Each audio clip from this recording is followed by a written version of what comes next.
하나님 말씀 사도행전 6장.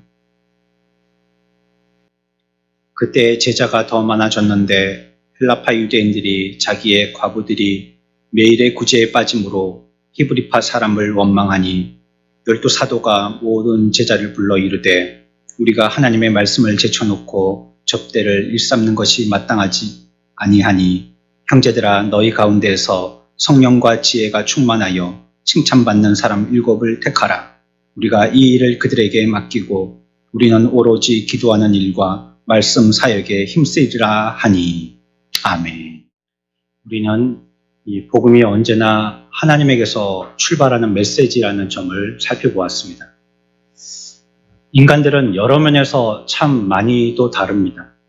국적도 다르고 또 외모도 다르고 또 그가 자라온 배경도 다르고 교육의 수준도 다르고 그들이 갖고 있는 돈의 정도인 재능도 다르고 재산도 다르고 각각 다 다릅니다. 그래서 그런지 그들이 갖고 있는 이 문제들도 다 제각각입니다.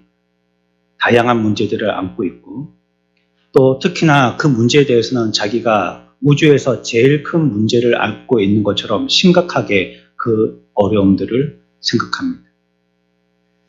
하지만 성경이 우리들에게 말씀하고 있는 주제가 있고 또 여기에서부터 우리가 이 문제를 해결해야 될 것이 있는데 그것은 우리가 그렇게도 크고 각자 다양하게 생각하고 있는 그 자신의 문제가 아니라는 것입니다. 성경이 우리들에게 우선적으로 해결해야 될 것은 우리 인간의 공통적인 문제가 해결돼야 된다라고 얘기합니다. 그럼에도 우리들은 끊임없이 각 개인의 문제에 매몰되어서요. 그 문제가 우주적으로 가장 큰 문제라고 생각하고 이 문제에 온 마음을 다 빼앗기기가 십상입니다. 우리가 하나님 앞에서 어떤 처지가 되어 있는지가 중요한 것입니다. 과연 나의 처지와 형편이 어떤지 말이죠. 내가 과연 하나님 앞에서 결론은 어떻게 될 것인지 이게 중요한 것입니다. 그 이외에는 지역적인 문제일 뿐입니다. 만약에 내가 무슨 중병이 들어서 죽게 되어진다면 말이요. 내가 오늘 죽고 내일 죽고 곧 죽게 되어질 텐데 아니 반찬이 무엇이 나왔는가 밥에 설 됐는가 되게 됐는가 이건 별로 그렇게 중요한 게 아니에요. 내가 좋아하는 옷을 입고 있는가 내가 좋아하는 곳에서 살고 있는가 내가 좋아하는 사람들과 지금 같이 있는가 이건 별 문제가 아닌 거예요. 내게 가장 큰 당면한 제일 문제는요. 내가 죽느냐 사느냐의 문제인 것입니다. 그래서 사도들이 이 메시지를 계속 전한다라고 얘기하고 있는 것입니다. 사내들이는 온갖 수단을 동원해서요. 복음 전파를 중단시키려 했습니다. 그들에게는 그것이 가장 큰 문제였기 때문이죠. 그리고 헬라파 유대인들도 오늘 우리가 읽은 것과 같이 자신들의 과부의 문제를 처리해 주지 않는다고 항의했습니다. 왜겠습니까? 그것이 그들에게 가장 큰 문제라고 생각했기 때문입니다. 이들의 반발에 대해서 사도들이 대답한 대답이 하나인데 그것은 무엇이냐면 말씀을 전하는 것이 우선이라는 것입니다. 그들이 왜 이렇게 얘기했을까에 대해서는 제가 서론에서 이미 조금 언지를 드렸기 때문에 여러분들이 이해하기가 쉬울 거라고 생각합니다. 이것이 가장 큰 문제라서 이것이 급선무기 때문에 자기들이 해야 될 일 외에는 내가 신경 쓰지 않고 이기적으로 나만을 위해야겠다는 뜻이 아니고 이것이 인생의 가장 중차대한 문제이기 때문에 그런 지역적인 문제 풀기 전에 이걸 먼저 해결해야 된다는 것이에요. 인간에게는 그래서 다른 무엇보다도요, 이 메시지가 필요한 것입니다. 물론 건강도 중요하고요, 음식도 중요하고 자녀 문제 다 중요합니다. 그러나 기억할 말씀이 있습니다. 성경은 우리들에게 무엇이 가장 중요하다라고 하는지 말이죠. 마가복음 8장 36절에서는 이렇게 얘기합니다. 함께 봅시다. 사람이 만일 온 천하를 얻고도 자기 목숨을 잃으면 무엇이 유익하리요?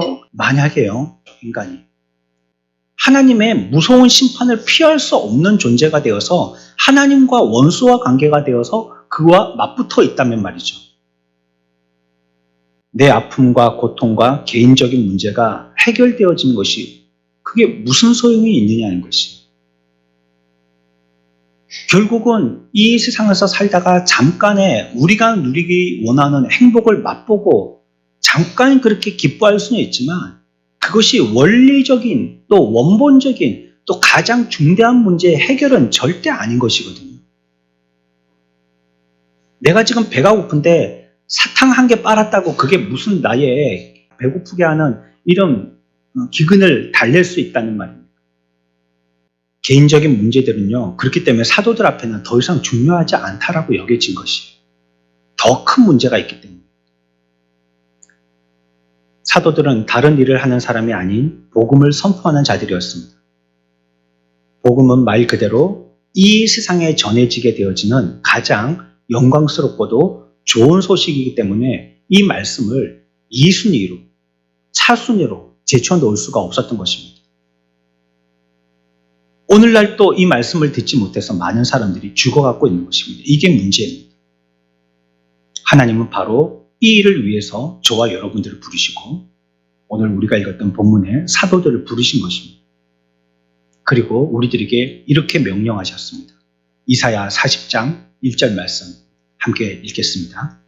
너희의 하나님이 이르시되 너희는 위로하라 내 백성을 위로하라. 아멘. 우리가 해야 될 일이 이것이라는 것. 사도의 말씀을 우리들도 본받아서 좋은 소식이 우리들에게 있으니 이 소식이 탈출과 해방의 길이라고 많은 사람들에게 전해야 한다라고 우리들에게 말씀하고 있는 것입니다. 그들을 위로하라라고. 그들의 참 문제, 고민들을 위로하라라고 우리들을 부르셨다라고 성경은 얘기하고 있습니다.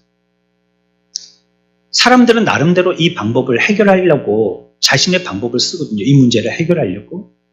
그래서 문명이 자꾸 발전되는 것입니다. 그렇지만 이 문명은요, 결국은 실패작입니다. 세상도 비참할 수밖에 없습니다. 자기들도 무엇을 어떻게 해야 될지 몰라서요. 끊임없이 쾌락에 탐닉하고요. 술과 마약에 찌들어서 살고 있는 것이 이 세상입니다. 하지만 그런 것이 과연 우리의 이 중차대한 원리적인 가장 기본적인 이 문제를 해소할 수 있습니까? 그것이 과연 우리에게 참 위로가 될 수 있나요? 오히려 그런 것들은 현실을 도피하는 잠깐의 순간의 기쁨일 따름입니다. 그래서 우리들은 우리가 전하고 우리가 지금 여러분들에게 끼치고 있는 이 말씀, 이 소식만이 참된 기쁨의 소식이라고 우리에게 전파하라고 우리를 보내셨다는 것입니다. 이것이 참 길이라고, 이것이 참 해방이라고, 이것이 참 자유라고 우리가 그 사람들에게 끼쳐야 된다는 것입니다. 그래서 이사야에서 조금 더 밑으로 내려가면요. 52장 7절은요. 이렇게도 말씀하십니다. 이 말씀 또 함께 읽겠습니다. 좋은 소식을 전하며 평화를 공포하며 복된 좋은 소식을 가져오며 구원을 공포하며 시온을 향하여 이르기를 내 하나님이 통치하신다 하는 자의 산을 넘는 발이 어찌 그리 아름다운가. 아멘. 사도들이 이와 같이 여러 산에 들인 공회라는 공권력이죠. 공권력이 그 개인들의 복음 전파를 방해한다 할지라도 그것을 우리가 거둬들일 수 없다라고 얘기했던 것은 이 인생의 문제의 해답을 아는 사람이 자기들밖에 없었기 때문입니다. 다른 누구도 이런 해답을 주지 못하고 그저 사람들은 문명이나 문화를 통하여서 발전시켜서 이 문제가 해소될 거라고 생각했기 때문에 도무지 이와 같은 방법을 적용해 볼 생각들을 안 하고 있었기 때문이죠. 하지만 사도들은 이것이 참된 길이라는 것을요. 이 길밖에 없었다는 것, 우리가 전하지 않으면 이 길을 알 자가 없다는 것을 알고 있었기 때문에 그들의 목에 칼이 들어와도 이 말씀을 전하지 아니할 수 없다라고 강조한 것입니다. 그 길은 어떤 것입니까? 바로 주 예수 그리스도 오직 그분 안에 있다라고 얘기하신 것입니다. 그 길 말고는 다른 길이 없는 인간이 하나님과 직면하고 있는 이 중차대한 심판의 문제를 해결할 사람은 아무도 없다는 것이에요. 사소한 거 그런 거 문제 해결한다고 그것이 근본적으로 해결되는 게 아니라고 얘기하고 있는 것입니다. 오직 그분만이 우리를 구원하실 수 있다라고 사도들은 이 비밀을 알고 있기에 그들에게 전하려고 노력하고 있는 것입니다. 관원들은요, 건물이라든지 의식이라든지 종교의 행위 이런 것들을 사수하려고 애를 썼습니다. 그래서 그때까지도 유대인들이 했던 것이 뭡니까? 속죄일이 되면 1년에 한 번씩 대제사장이 피를 뿌려서 자기와 자기 백성들을 속하는 이런 제사를 드렸던 것입니다. 이런 예식 가운데 파묻혀서요, 그 예식으로 위로를 받고 그 예식으로 문제를 해결하려고 했던 것이에요. 그래서 관원들은 어떻게 해서든지 이 성전 예식을 유지하고 싶었던 것입니다. 하지만 사도들이 외침은 전혀 반대죠. 이제 이 모든 예식들은 끝났다라고 선포한 겁니다. 이제 이 모든 예식은 무의미해졌다라고 얘기하고 있는 것입니다. 그것이 사도들이 전한 메시지입니다. 전에는 양의 피를 잡아서 대제사장이 지성소로 돌아가서 제사를 지냄으로 우리의 백성들의 죄가 사해졌지만 이제는 이분 참 하나님이신 예수 그리스도의 피로만 지성소에 들어갈 수 있다라고 선포하고 있는 것입니다. 그런데 문제는요, 이 일을 알고 있는 사람이 사도들밖에 없다는 거예요. 이 사실을 알고 있는 자들이 사도들밖에 없다는 거예요. 그렇다면 사도들이 이 말씀을 어찌 안전할 수 있겠냐는 거예요. 이 비밀을 아는 자들이 그들밖에 없는데 그들이 말하지 아니하면 이 비밀은 그냥 땅에 묻히는 것이기 때문에 그들은 말하지 않을 수 없다라고 얘기하는 것입니다. 다른 종교를 의지하지 말고 철학도 누구도 의지하지 말고 오직 예수만 바라봐야 된다라고. 그분만이 유일한 우리의 구원자시라라고 그들은 역설하고 있는 것입니다. 그와 같이 얘기하는 것은요, 이들이 어떻게 깨달은 것이 아니라는 것을 우리가 지난 시간에 배웠습니다. 어떻게 공부해서 배운 것도 아니고요. 누가 신학문을 외국에서 배워와서 우리에게 전수해줘서 알게 된 것도 아니에요. 우리가 지금까지 그렇게 문외한이었지만 이제 우리 스스로 깨닫고 한번 헤아려 보니까 아, 그런 것이었구나. 이제 돌을 터서 이렇게 알게 된 것이 아니라는 거예요. 이것은요, 하나님이 주신 길이라고 얘기하고 있습니다. 하나님이 계획하셔서 하나님이 그들에게 내려주신 길, 그 길이 바로 주 예수 그리스도이시다라고 얘기하고 있어요. 그래서 그 길을 우리들은 하나님으로부터 받아서 이제 만 백성들에게 선포해야 된다라고 얘기하고 있는 것입니다. 그래서 하나님이 주신 이 길이라는 부분에 대해서는요, 진리는 매우 배타적입니다. 다른 것과 협력할 수가 없어요. 바꿀 수가 없어요. 어떤 말이라 할지라도 진리 대신 하나님이 우리들에게 주 예수 그리스도로 말미암아 인생의 문제가 해결되어진다는 이 해답은요, 다른 것과 바꿀 수가 없는 것입니다. 절대 배타적일 수밖에 없어요. 그래서 고린도후서 5장에서는 이렇게 얘기하고 있습니다. 18절에서 20절까지 말씀입니다. 이 말씀도 다 같이 읽겠습니다. 모든 것이 하나님께로서 났으며 그가 그리스도로 말미암아 우리를 자기와 화목하게 하시고 또 우리에게 화목하게 하는 직분을 주셨으니 곧 하나님께서 그리스도 안에 계시사 세상을 자기와 화목하게 하시며 그들의 죄를 그들에게 돌리지 아니하시고 화목하게 하는 말씀을 우리에게 부탁하셨느니라. 그러므로 우리가 그리스도를 대신하여 사신이 되어 하나님이 우리를 통하여 너희를 권면하시는 것 같이 그리스도를 대신하여 간청하노니 너희는 하나님과 화목하라. 아멘. 18절에 시작할 때 어떻게 시작하죠? 모든 것이 어디에서부터 시작됐다고요? 하나님께로부터 시작됐습니다. 구원의 길은 우리가 연구하고 공부한다고 터득되는 게 아닙니다. 우리가 도덕적이고 윤리적인 삶을 산다고 깨달아지는 것이 아닙니다. 누구 좋은 사람 묶어서 잠잘 때 발을 묶는다고 같이 구원받는 게 절대 아니라는 것입니다. 우리 조상 중에 잘 믿은 부모 하나로 혜택받는 그런 게 아니라는 겁니다. 이건요, 하나님께서 내신 철저한 개인적인 문제라고 얘기하고 있어요. 그리고 19절에서는 그 방법은 곧 누구시라고요? 예수 그리스도시다라고 얘기하고 있습니다. 그리고 20절에 가서는 이것을 우리가 사신에 대해서 전해야 된다라고 얘기하고 있습니다. 그것이 오늘 우리가 읽었던 사도행전 6장의 말씀과 동일한 말씀입니다. 이 비밀을 우리가 알았으니 그러니 우리는 깨닫고 전해야 되는데 이 비밀은 하나님이 내신 길이다. 하나님이 내신 방법이다 라고 얘기하고 있는 것입니다. 다른 가르침이나 다른 제안들은요, 전부 다 인간들이 만든 것입니다. 그렇기 때문에 기독교의 진리, 주 예수 그리스도라는 이 길이 배타적일 수밖에 없는 것입니다. 왜냐하면 다른 건 다 거짓이니까. 거짓을 어떻게 수용하겠어요? 그래서 성경은요, 하나님을 추구하는 인간들이 어떤 삶을 살았는지에 대한 인간사가 아닙니다.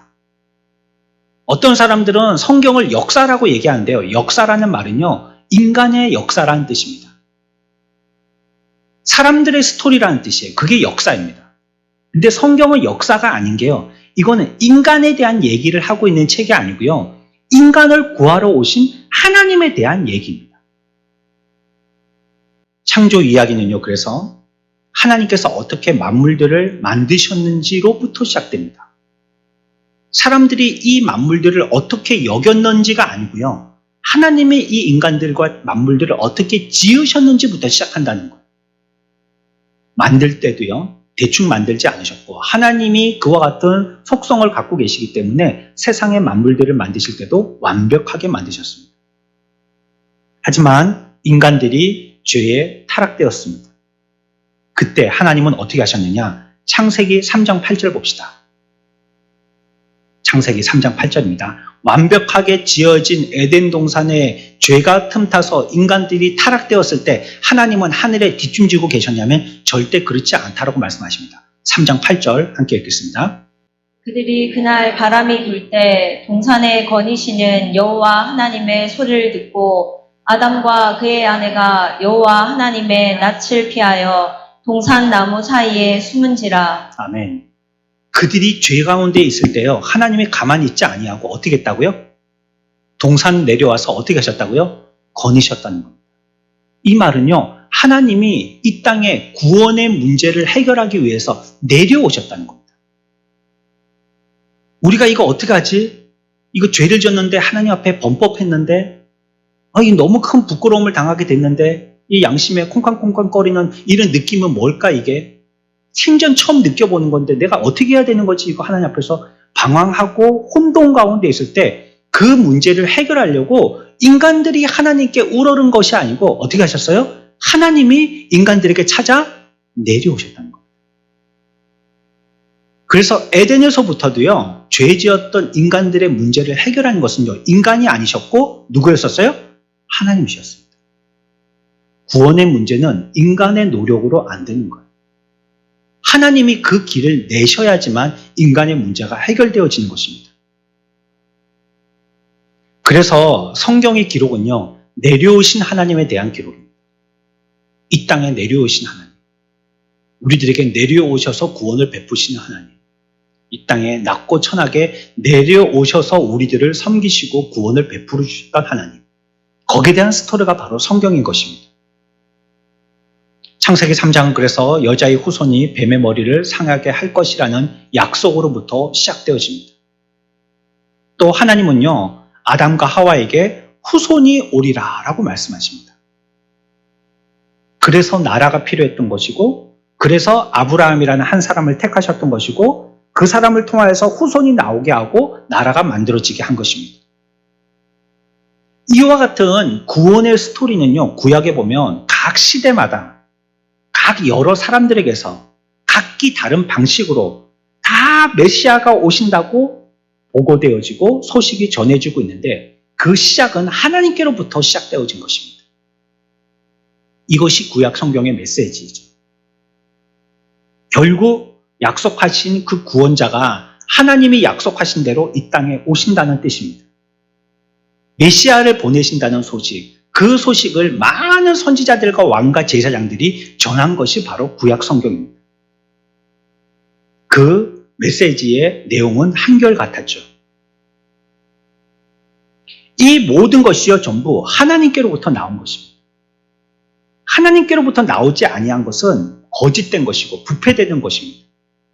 그래서 구원은요, 절대적으로 저와 여러분들은 관여될 수 없습니다. 왜냐하면 우리들은 이미 타락했기 때문에. 우리들은 이미 죽은 자와 같기 때문에 구원에 대해서 전혀 반응할 수 없다는 거예요. 죽은 시신이 어떻게 반응하겠어요? 냉동실에 들어있는데 밖에서 뭐 욕을 하든지 칭찬을 하든지 어떻게 알겠어요? 전혀 반응하지 못합니다. 우리의 인생의 삶이 그와 같은 상태에 있는 것이. 그래서 누군가가 밖에서 외부적인 힘으로 우리들에게 가해주지 않으면 우리들은 이 상태로 그대로 보존될 수밖에 없는 거예요. 그래서 구원은요, A부터 Z까지가 전부 하나님의 일입니다. 내가 구원받아서 하나님의 백성 됐으니까 열심히 믿어봐야죠. 여러분들도 하나님 앞에 헌신하셔야죠. 믿음으로 반응하셔야죠. 그러나 그 구원도 하나님의 허락이 아니시면 아무것도 할 사람이 없어요. 저 여러분들이 이 시간에 함께 모여서 예배하지 않습니까? 이 내 발로 온 거잖아요. 내 마음이 가서 이쪽에 온 거잖아요. 그러나 하나님이 오게 하시지 아니하시면 이곳조차도 올 사람이 아무도 없는 거예요. 아이고 어려울 때 기도하면 되지. 하나님이 기도의 문을 닫아버리시면요. 깜깜해서 한마디도 입에서 나오질 않습니다. 믿음 또 하나님이 은혜 주셔야지 믿을 마음의 문이 열리는 것이지요. 강박하게 마음의 문이 닫혀 있으면 아무리 청산 유수와 같은 하나님의 말씀으로 폭포같이 쏟아부어도요. 그에게는 전부 다 뒤집어 놓은 컵과 같이 그 컵에는 한 방울도 담기지 않습니다. 모두 뭡니까? 하나님의 은혜. 구원은 절대적으로 처음부터 끝까지 하나님이 하시는 것이지 우리가 개입하는 것이 아닌데 우리들은 그저 우리를 그 구원의 은혜로 말미암아 크신 긍휼을 베풀어 주신 것에 대해서 감사해서 하는 겁니다. 내가 이걸 하면 하나님이 구원해 주실까? 이걸 하면 하나님이 뭐 좀 나를 잘 봐주실까? 아이고 내 이 문제를 해결해 주실까? 아이고 이렇게 하면 하나님이 우리 자식 잘 되게 해 주실까? 우리가 하나님 앞에 공양하는 게 아니라는 거예요. 이거는 이미 우리들에게 베풀어 주신 것을 가지고 하나님 앞에 감사하는 표현인 거예요. 구원은 그래서요, 인간이 개입할 수 없는 것이기 때문에 이걸 초자연적인 것이라고 얘기하는 것입니다. 우리의 구원은 전부 기적이고요. 이 일은 모두 땅이 아는 하늘에 속한 것입니다. 하나님 속 안에 있는 거예요. 철저하게 신적인 것입니다. 구원은 하나님의 일인 것이에요. 그건 분명한 것입니다. 저와 여러분의 구원도 마찬가지입니다. 그 시대 그 사람들이 들어야 했던 구원이 그와 같았기 때문에 사도들이 역설하였던 것처럼 이 시대의 우리들에게도 이 구원은 철저하게 하나님이 개입하고 계심을 믿으시기 바랍니다. 그래서 우리의 구원은요, 내가 어떻게 된다고 이렇게 저렇게 손바닥 뒤집듯이 실패되는 것이 절대 아닌 거예요. 어떤 분들이 얘기 들어보면 내가 전에 잘 못 믿어서 이제 하나님이 나를 떠나셨을 거야. 하나님이 나를 지지하거나 나를 도와주시지 않을 거야. 그건요, 여러분들 마음입니다. 하나님은 구원받은 하나님의 백성들을요, 전혀 다시는 버리지 아니하신다고 하셨어요. 여러분들도 배 아파서 낳은 자기 자식 말 안 들을 때가 많잖아요. 누가 혼이 많이 날까요? 우리 자식이 혼이 많이 날까요? 남의 자식이 혼이 많이 날까요? 당연히 우리 자식이죠. 남의 자식은 그냥 오랜만에 봤으니까 칭찬하고 용돈 주고 격려하고 위로하고 그러잖아요. 근데 우리 자식은 잘해도 본전이에요. 맨날 욕들 먹고 잔소리 듣고 이거 해라 저거 해라 맨날. 왜요? 이 자식이기 때문이죠. 어느 날 자식이 아유 옆집에 있는 아줌마는 저렇게 나를 잘해주는데 우리 엄마는 왜 이런가? 우리 엄마 혹시 계모가 아닌가? 그렇게 한다고요. 부자 간의 관계가 끊쳐지는 게 아니에요. 아무리 자식이 말을 안 듣고 불효를 한다 할지라도 그 자식은 그 엄마의 자녀인 거예요. 다른 모든 메시지는 그래서 실패했습니다. 사람들은요, 어떻게 살기만 가르쳐 주기만 한다면 우리가 그 의지를 가지고 그것을 다 해낼 수 있다라고 생각을 합니다.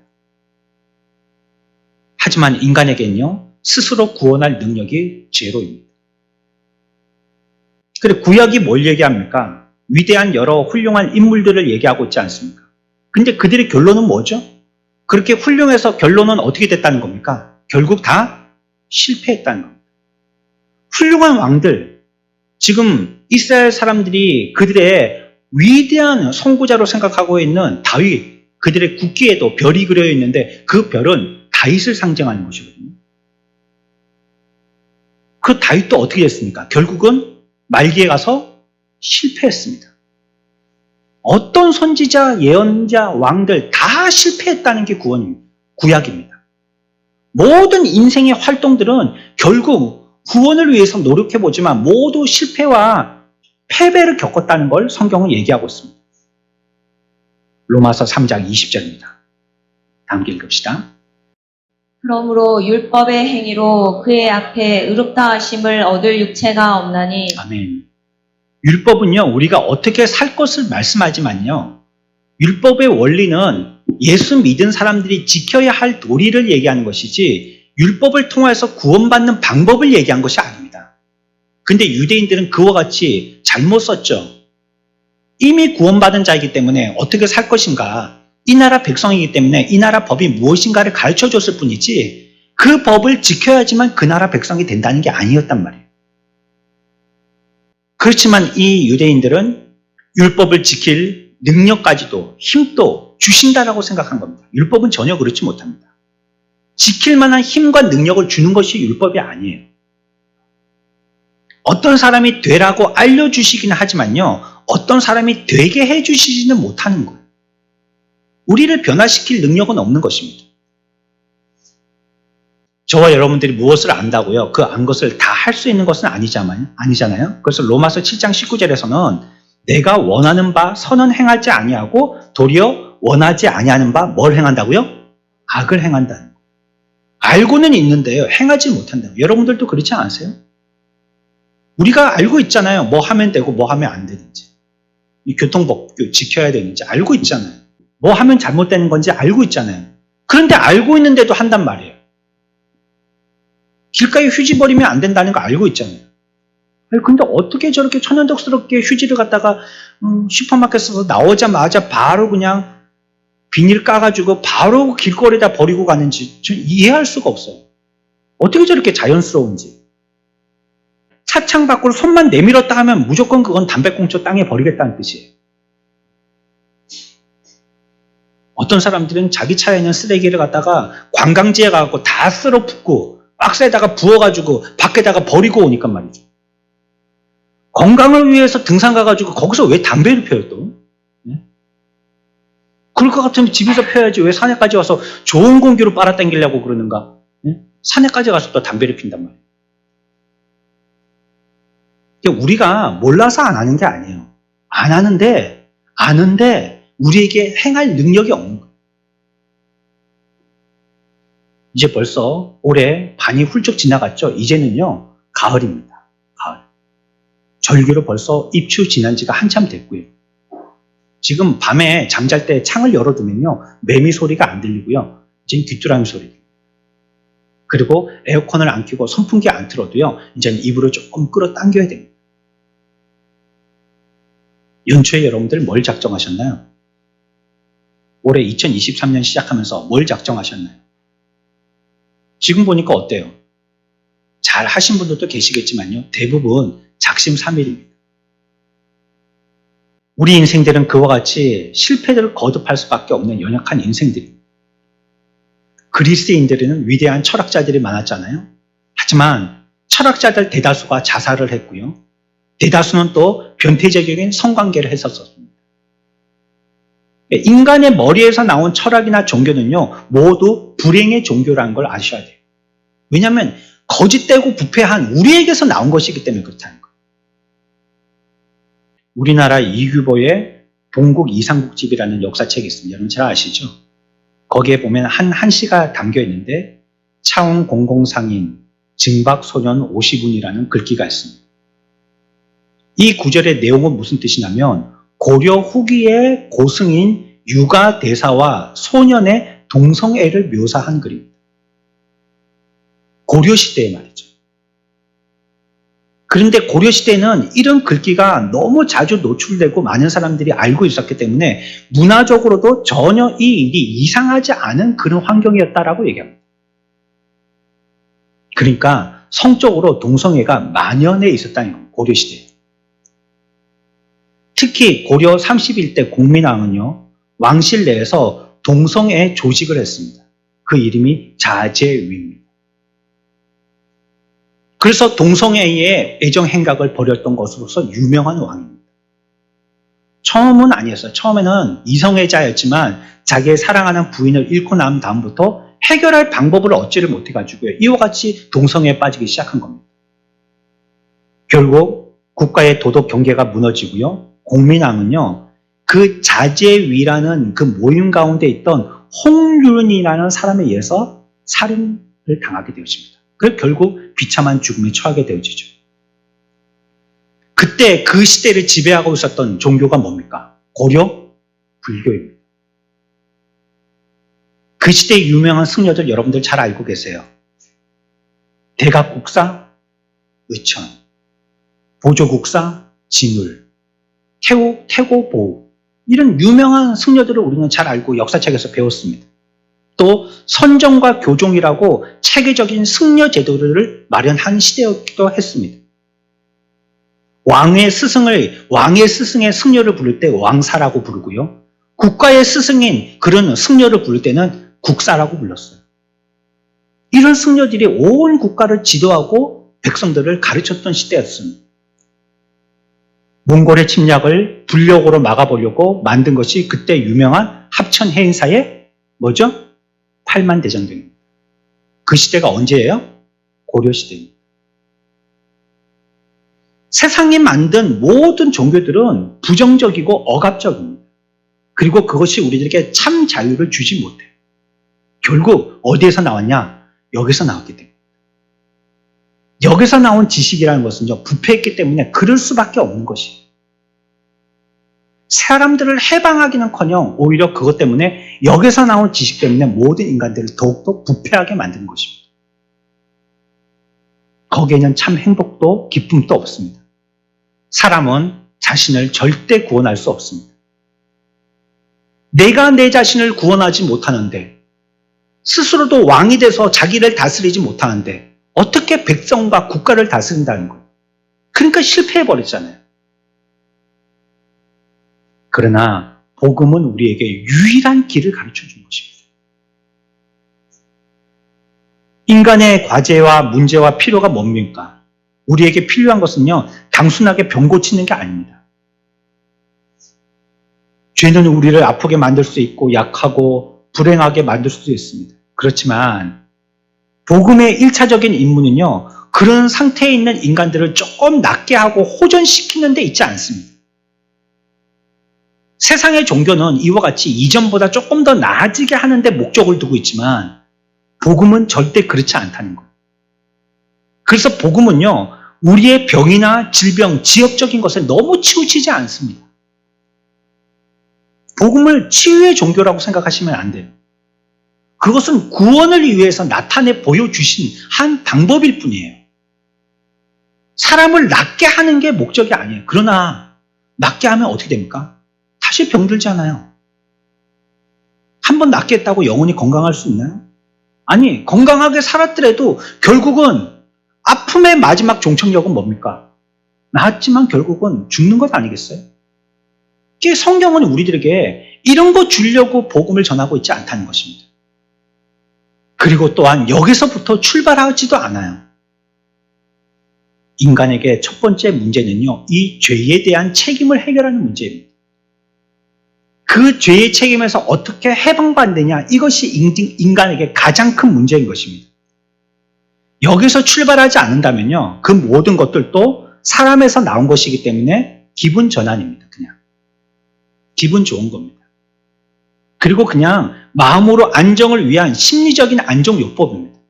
여기서 출발하지 않았다면 그렇다는 거예요. 죄의 문제를 해결하는 이 구원의 문제를 다루지 않았다면 이 모든 것은 그냥 우리 위로, 그냥 이거 위안제 마시는 거에 불과하다는 것입니다. 참된 복음은 그래서 항상 이 인생의 근본적인 문제에서부터 다루기 시작해야 하는 것입니다. 죄라는 것은 무엇입니까? 하나님 앞에 반역한 것이고요. 또 위반한 것이고요. 불법한 것입니다. 하나님의 존귀함과 존엄함과 영광 앞에 우리가 모욕을 한 것입니다. 그게 죄입니다. 그래서 우리에게는요, 하나님 앞에 심판이 되어지는 심판의 기소 제목이 있는데 그건 뭐냐면 우리가 하나님을 모욕한 겁니다. 우리가 죄를 져서 인생이 하나님을 모욕했다는 것이 심판거리의 기소 제목입니다. 하나님의 영광과 존귀가 첫 번째예요. 그것이 우리가 최선으로 먼저 봐야 할 것들이에요. 그래서 소위는 문답 1문에 이렇게 묻고 있습니다. 사람의 죄를 되는 목적은 무엇인가 하는 것입니다. 인간이 이 세상에 무슨 목적으로 사는가 하는 걸 묻고 있어요. 여기에 대한 대답은요, 하나님을 영화롭게 하는 것이라는 거예요. 그래서 그 하나님을 영원토록 예배하는 것이 인간의 목적이라는 것입니다. 왜? 우리가 하나님을 모욕했기 때문에. 다시 회복되어서 이 죄의 문제, 죄의 책임의 문제가 해결되어지고 하나님 앞에 영광스럽게 하나님을 예배하는 것, 그것이 인간의 원래 모습으로 회복되는 것이라고 말하고 있는 것이고 우리 인생에 살아가야 할 문제라고 얘기하고 있는 것입니다. 우리들은요, 그래서 이 목적을 위해서 지음받은 존재들입니다. 헬라인들의 과부의 문제 아니고요. 사내들이 얘기했던 자기 자리가 위태하기 때문에 이 복음 증거자들을 어떻게 해볼까? 이게 문제가 아니라는 거예요. 우리의 문제는요, 하나님 앞에서 이 죄의 문제가 근본적으로 해결되어져서 하나님을 영화롭게 할 것인가가 우리의 인생의 가장 큰 문제라는 거예요. 하지만 이런 목적을 우리의 인간의 힘과 노력으로 이룬 사람은 아무도 없습니다. 우리들은 모두 다 하나님을 모욕한 이 죄에서 빠져나올 그 죄의 늪에서 빠져나올 존재가 아무도 없다라고 얘기하고 있는 것입니다. 하나님께 그 영광을 회복하게 할 인생이 아무도 없다는 거예요. 그래서 로마서 3장 23절은 이렇게 얘기합니다. 함께 읽어봅시다. 모든 사람이 죄를 범하였음에 하나님의 영광에 이르지 못하더니 인간이 모두 죄를 범해서요, 하나님께 나아가는 회복의 관계, 그게 뭐예요? 하나님의 뭐에 이르는 거예요? 영광에 이르게 되는 걸 못하게 됐다는 거예요. 모두 죄에 빠졌으니까요. 저나 여러분들이 선행을 하고 구제를 하고 도덕적인 삶을 살고 내 나름대로 법 없이도 살만한 사람이다라고 착하게 살아도 우리 모든 사람들은 죄에 오염되었기 때문에 하나님의 영광에는 못 간다는 겁니다. 어떤 존재도 안 된다는 거예요. 여러분의 크고 첫째되는 계명은 하나님을 사랑하고 이웃을 내 몸과 같이 사랑하는 것이라고 성경은 얘기하고 있습니다. 하지만 이 요구를 채우지 못하는 것이 인생의 가장 큰 문제입니다.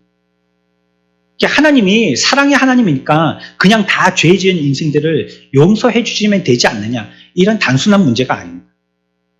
만약에 그렇게 다 용서해 주신다면 하나님의 공평, 하나님의 공의는 어디 가겠습니까? 아는 사람들은 다 용서해 주고 모르는 사람들은 용서 안 해주고 우리 식구들은 잘 챙겨주고 남의 식구들은 모른 척하고 이렇게 한다면 하나님의 공의가 어디 있겠냔 말이에요.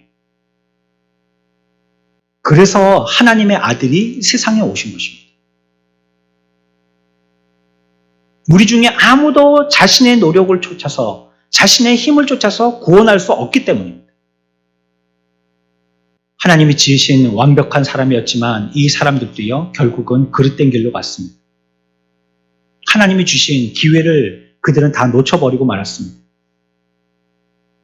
그래서 마귀가 내는 이 방법은 우리가 보기에는 너무나도 무한하고 능력이고 힘이 세고 큰 방법이기 때문에요, 우리가 우리의 힘으로 구원받을 방법은 도저히 너무나도 작고 연약하기 때문에 그 방법이 거기에 해당이 안 되는 거예요. 그래서 이 문제를 해결하려면요, 다시 한번 강조하지만 우리의 힘과 우리의 지혜 가지고는 안 되는 것입니다.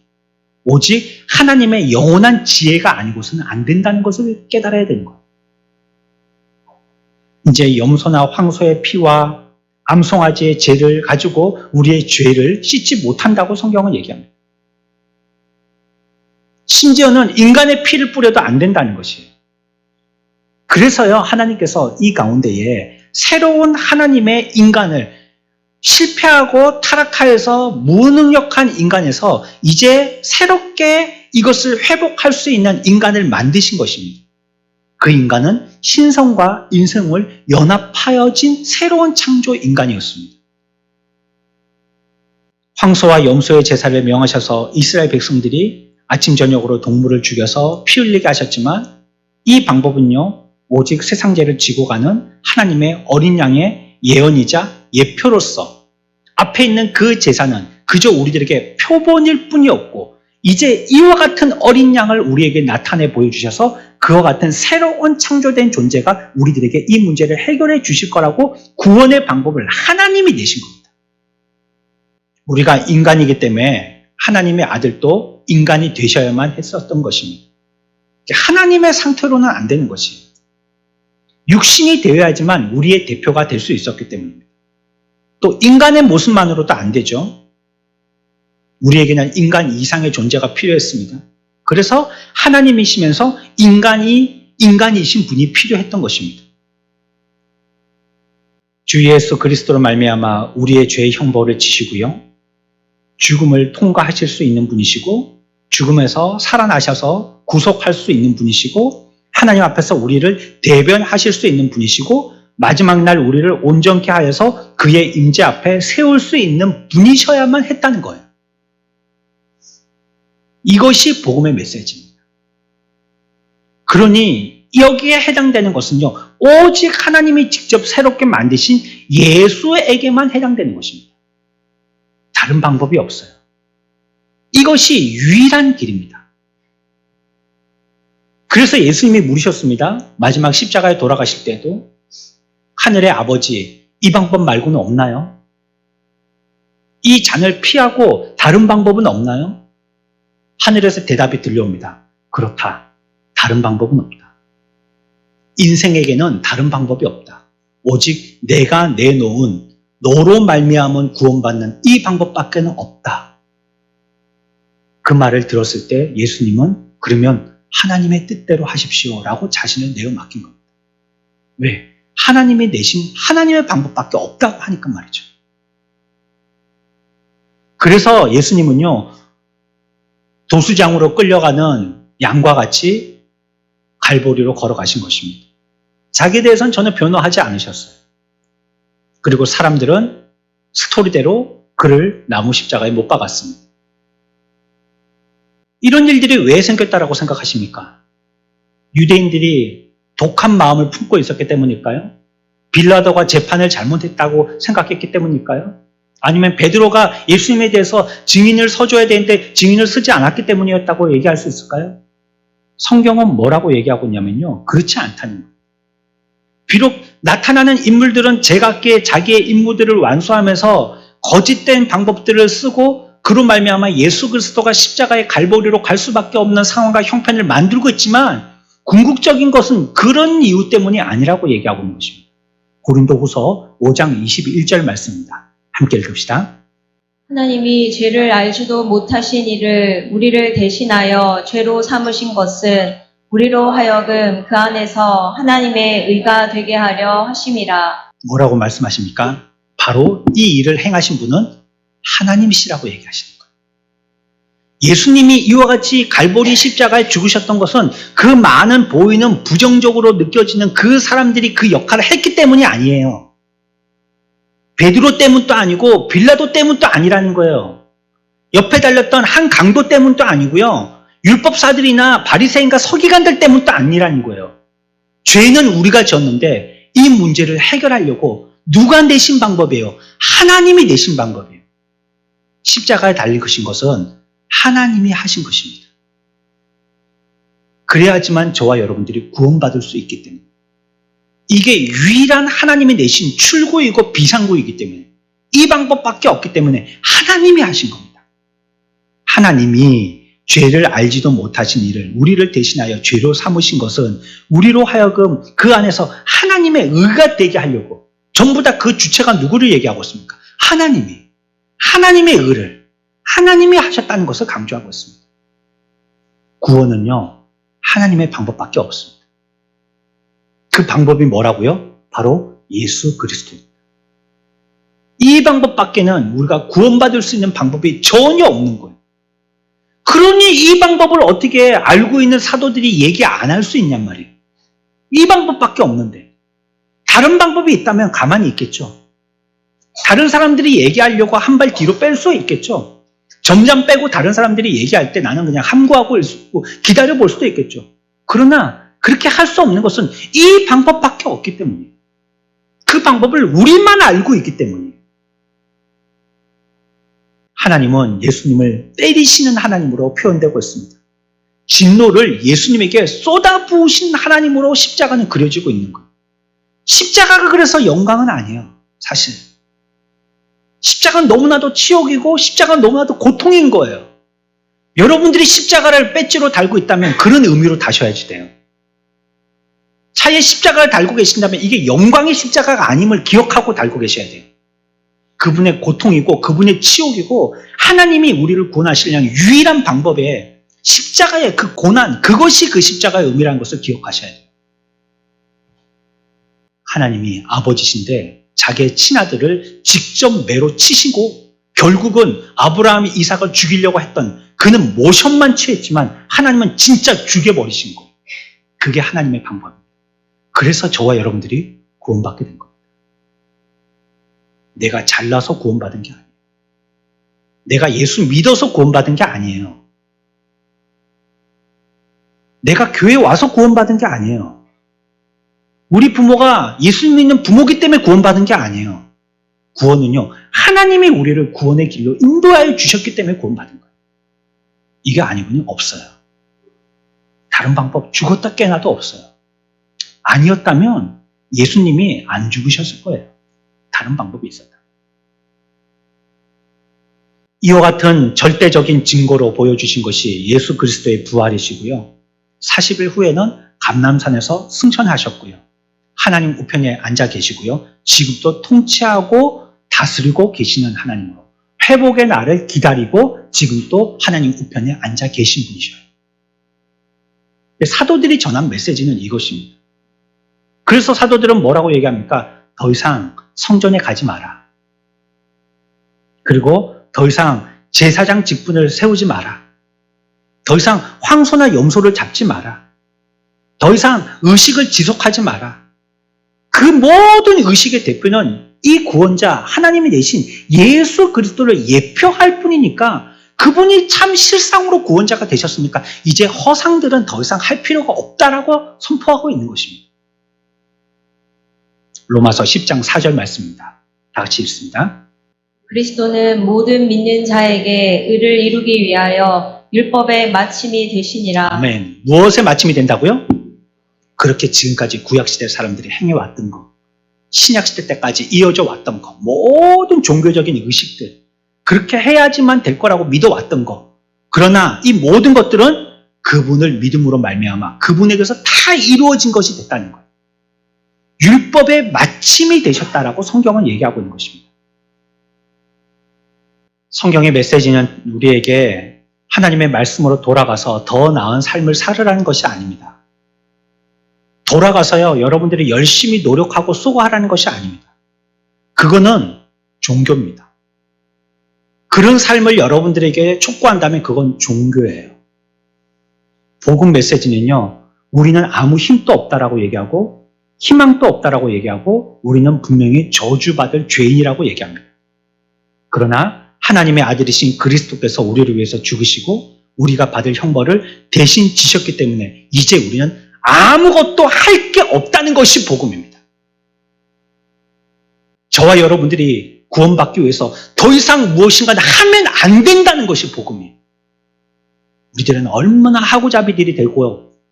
예수 믿으면 뭘들 그렇게 하려고 하는지.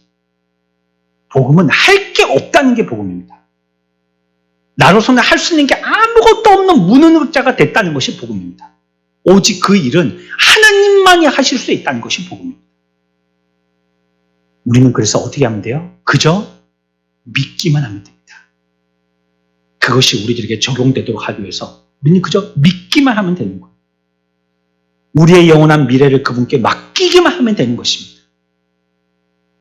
이것이야말로 우리가 모든 희생을 무릅쓰고 전해야 할 말씀입니다.